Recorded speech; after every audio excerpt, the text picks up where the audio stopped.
I have a large family. Mostly aunts and female cousins aside from mom, stepmom, stepsister and grandmother. I don't know how to say this, but all those women I mentioned above are into teasing and joking. They've formed a unit, which I admit is kind of toxic.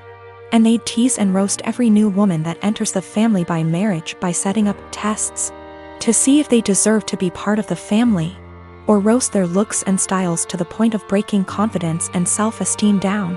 Then after a few months of teasing, they'd announce that they've finally welcomed them into the family. The newest member would join in on the teasing too, which is crazy, as my dad says. When I first introduced my then girlfriend, now wife, I made it clear that I didn't want any of the women in the unit to come at her or harass her, not even with a single word. They went behind my back and roasted her looks and job, and I discovered they've been doing it on Facebook. I had them apologize one by one after they gave the "we're just testing the water to see if she's capable to be part of the family" excuse. They didn't want to apologize, but once I said I wouldn't invite any of the unit unless they apologize, including my mom, everyone immediately apologized and brought gifts for my wife. My wedding was 2 weeks ago. There was talk about the women in the family wanting to pull a prank on my wife by wearing white and called it the ultimate test to see how my wife react. My brother warned me, so I announced that if any one of them showed up in white, I'd have them kicked out, including mom. They said this wasn't true and they'd never do such thing. But they showed up to my wedding one by one wearing white dresses, and each and every one of them was told to leave after they tried giving excuses by either making scenes or getting the men involved. The senior women of the unit, who are mom and aunts, also showed up in white but refused to leave. I threatened to take harsher action and mom was pissed, telling me to step aside, but I didn't let her in. I had her leave while the men in the family were watching stunned. Dad was on my side and supported me a lot. I felt absolutely awful because my wedding was being interrupted by them making scenes. My wife was hurt beyond measure, but the women in the family were pissed. My cousin blasted me on social media later, saying I excluded all the women from the wedding because my wife was so insecure she couldn't handle another woman's presence at her wedding. I had an argument with them and mom berated me, saying it was supposed to be a prank, but I said they were taking it too far. Mom said I took it too far by kicking them out because they were trying to get reaction from my wife to see if she was one of those Bridzillas and were going to change soon as prank was over, but I ruined my own and entire wedding by reacting so aggressively. I stopped talking after she said I had to bring my wife and apologize. I haven't seen the lot of them in 2 weeks and they've excluded me from everything. I just want to explain that, this has been happening for years. The men in the family are split on this behavior. Some of them encourage it, like my uncle and my cousin's husbands. One is now an ex, and some are against it, like me and my dad and brother. The women claim that there's nothing hurtful in what they do because they claim they're just looking out for us men, and that their goal, ultimately, is to make sure the women who enter the family are decent. My dad always ends up arguing with my mom and grandmother, since they're the ones who started this whole thing with their behavior and attitude towards other women. And I'm not sure if I should mention this, but my male cousin, who's a middle schooler, said he'd make sure to leave the country before even meeting any woman because of this, and it made me chuckle. Also, the dresses they showed up in were simple white dresses, nothing over the top, but still were white dresses. I realized they went ahead with their plans even after I stated what I'd do in that case. Son is in 4th grade. School is only open on Mondays. The rest of the week he is home with me. They don't do virtual learning during the rest of the week. No Zoom calls are made. No teacher actually checks in. Homework at home is not to be sent back to the school, and instead they get a participation grade the following week if they tell their teacher they completed it. It's backwards, and your students aren't being graded for the work they actually do. Every Monday we get a new flyer in the mail asking for donations. Last week we got a flyer that said to send out 20 emails to individuals to ask them for donations, with the promise of prizes for participation. They also had other prizes on this flyer. Basically, the more people who donate using your name, the bigger the prize you get. My son wanted the headphones prize. Nowhere on the flyer did it say how many donations was needed. I called the school to ask and they said 12. I sent out the 20 emails. 14 people donated. The donation list was to be emailed to the school with the student ID, and we were to pick up the prizes this past Monday. Son was losing his mind excited because he got the 12 donations needed for the headphones.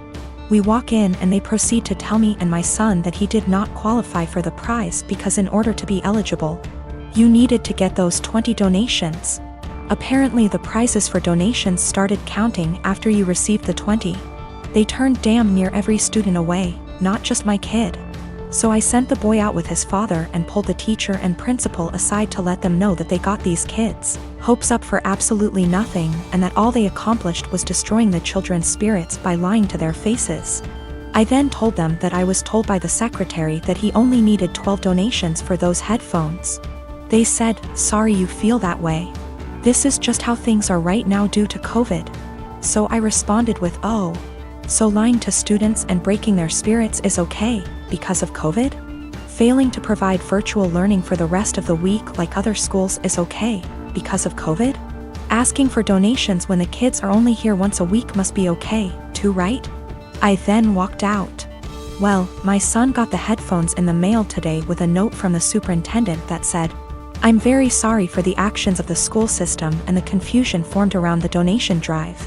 We are trying to work with the families, not turn them away. Please accept this as an apology. My son is over the moon. My husband says that I was being a Karen and that we should have just dropped it because it teaches our son that life isn't fair, and that I now look like an helicopter parent." When I was a teenager, my dad bought me a classic 1972 Ford Bronco. It was my true passion, and I don't recall a memory from high school that somehow doesn't involve that truck. Plus my dad and I would spend hours and hours working on it together, and we went through that especially father/son rough patch. When I was teenager, it was always that Bronco that brought us back together. I made a huge mistake and sold the truck when I turned 19 and my dad died of a heart attack 2 months later, so while not logical, I've always felt a karmic connection between the two events. We had a baby in early February. She is our first and the light of my life. My wife is doing well, but she's back at work and she's realized that she hates all the daycares we've tried and really wants to be a stay-at-home mom, and plus she's still very hormonal from delivery. Lack of sleep and breastfeeding, so she's having a rough time and is angry a lot. I guess I need to say this. 2 weeks ago I was driving through our town's warehouse district and saw a Bronco that was pretty beat up but resembled mine. I stopped just for nostalgia's sake and the owner came out and let me take a look inside. My dad and I had glued a wheat penny under the dash as sort of security measure, so I just sort of checked, and goddamned if it wasn't my Bronco. I asked him if he'd ever consider selling it. He said actually someone was on I-25 as we spoke from Colorado to buy it for $21,000. I freaked out and asked him if I could buy it right then and there for $23,000. He said if I could come up with the cash, yes. I had been procrastinating setting up a 529, so I had $12,000 in savings that my wife's parents had given us. I maxed out my credit card to Venmo and my mom bought down a check for $4,000 and I drove away in my old car. It was like a dream come true. Like a literal dream come true. It needs a lot of work I can't afford right now, but it's mine. Like in my driveway, mine. Again. I can't even describe what a joy this is. My wife and her parents are furious with me. They feel I was deceptive, that a real man would have sacrificed anything and everything so my wife could go stay at home with his kids, and that's setting aside that they gave us the money for a college fund. My point is my daughter is only 6 months old. We have 18 years to set up a college fund of her. But this Bronco means everything to me, and if I wouldn't have acted it would have been gone forever. Now it can be that same connection between me and my kids. To me it's the literal meaning of happiness. I talked with my mom and she is basically going to buy the Bronco from me in order to refill the college fund and pay off the credit card. The $4,000 will be a gift and she's going to give me whatever I need to restore it. She's always been awesome to me and she's rather the money be spent now than wait for me and my sister's inheritance. I didn't tell my wife that my mom bailed me out and lied and said I found a buyer for the Bronco. I'll figure out how to cross that bridge when I get there, but my wife was so relieved that I had come to your senses. I don't want to disappoint her. It's going to take all my lying skills to pull this one off over the next few years. I manage a team of employees in a very specialized industry. The employees are hired on 2-year contracts that are mostly automatically renewed.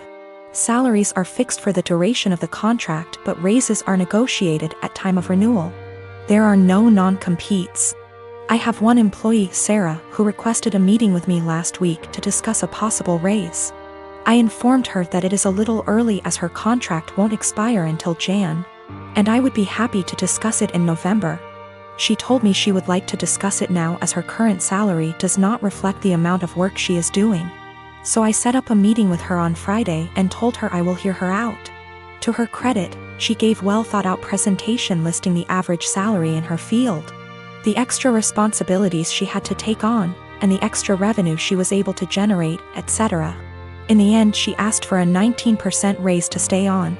This was a substantial jump, but I thought she made some good points and, with inflation being what it is, I can sell it to the managing partner that we are locking down a good employee for 2 more years.